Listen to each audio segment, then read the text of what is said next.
என்னென்னமோ பேசி வச்சிருக்காருன்னா நான் பார்த்து ஆமாம் அதான் நேற்று நான் கேட்டேன். அவர் கூட எங்க இருக்க தகுதி இல்லைன்னா டோர் அவர் என்ன மீன் பண்றேன்னு அவருக்கு தெரியும். எனக்கு அது நண்பர்கள் அனைவருக்கும் வணக்கம். இப்ப லைவ்ல நடந்துட்டு இருக்க ஒரு விஷயத்தை பத்தி தான் பார்க்க போறோம். 3 பேர் பேசிக்கிறாங்க. யார் யாரு? சாண்ட்ரா, அதுக்கப்புறம் பிரஜின், இதை தாண்டி திவ்யா கணேஷ். திவ்யா கணேஷ் தான் ஒரு விஷயத்தை பத்தி சொல்றாங்க.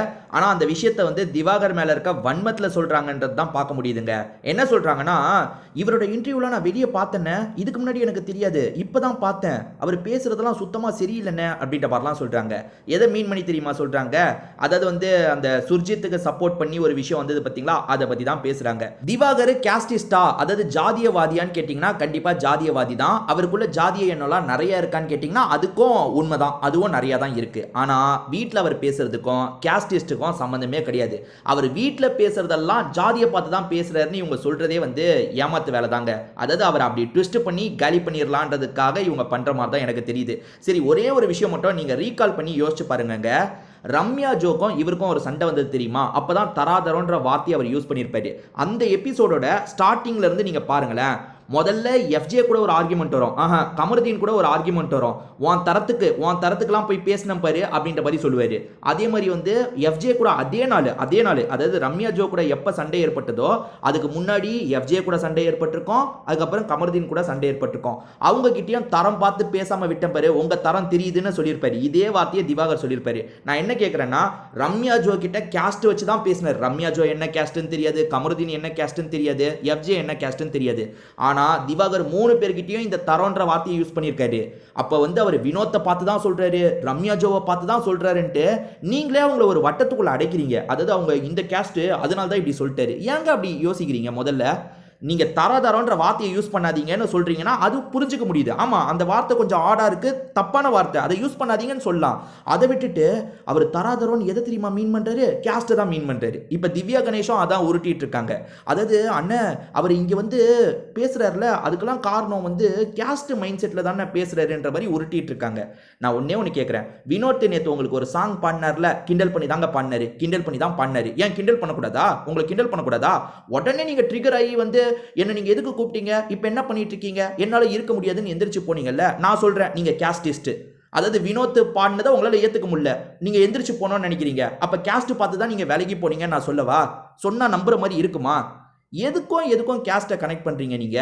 அதாவது ஒருத்தர் இப்ப இந்த தர்பீஸை போட்டு எல்லாருமே அடிக்கிறாங்க. ரிவ்யூவர்ஸ்ல இருந்து எல்லாருமே வந்து தர்பூசணின்னு என்னன்னா உருவக்கேலி பண்ணலாம். ஆனா வந்து அவர் பதிலுக்கு ஏதாவது ஒன்று சொல்லிட்டா மட்டும் பயங்கரமா நீங்க அஃபென்ஸ் ஆயிடுவீங்க. அதாவது வந்து அவர் கேஸ்ட்டை பார்த்து பேசுறாருன்னு சொல்லுவீங்களா? திவ்யா கணேஷ் சரி, நேற்று நேரடியாக பேசி நீங்கள் மொக்க தானே வாங்கினீங்க. அதாவது திவ்யா கணேஷ் என்னன்னா பிக் பாஸ் நினச்சிட்டாங்க. என்ன சொல்கிறாங்கன்னா, அண்ணன் உங்களவுக்கு இங்கே நாங்கள் யாராவது தரமாக இல்லைன்னு நினச்சிங்கன்னா நீங்கள் இப்பயே எந்திரிச்சு வெளியே போகலான்ற மாதிரி சொல்கிறாங்க. உங்கள் கருத்தாக கூட அதை சொல்லிட்டு போய்க்கலாம்.